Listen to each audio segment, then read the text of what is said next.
Hey everyone, welcome back to our channel How to Tutorials. If your Android phone is not responding properly to two-finger gestures, let's fix that multi-touch issue right now. First step is to test your touch screen.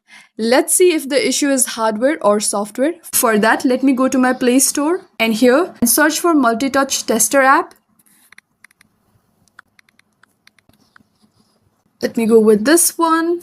Once installed, use 2 or more fingers. If all are detected, your hardware is fine. Second step is to restart your phone. A quick restart often fixes temporary glitches in touch response. So yes, try that first. Third step is to boot into safe mode to check if a third-party app is causing the problem. For that, press and hold onto your power button. Now tap and hold onto your power off button and tap safe mode. If multi-touch works here, uninstall any recently added apps. Fourth step is to clear cache partition. Turn off your phone, press power plus volume up to enter recovery mode, then select wipe cache partition.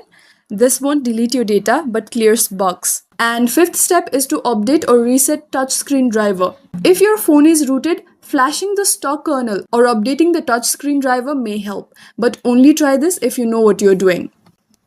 And if none of that works, it could be a hardware issue. Visit a service center. But for most users, these steps should get your multi-touch working again. And yes, let me know in the comments if you have any queries. Thank you for watching and I will see you in the next one.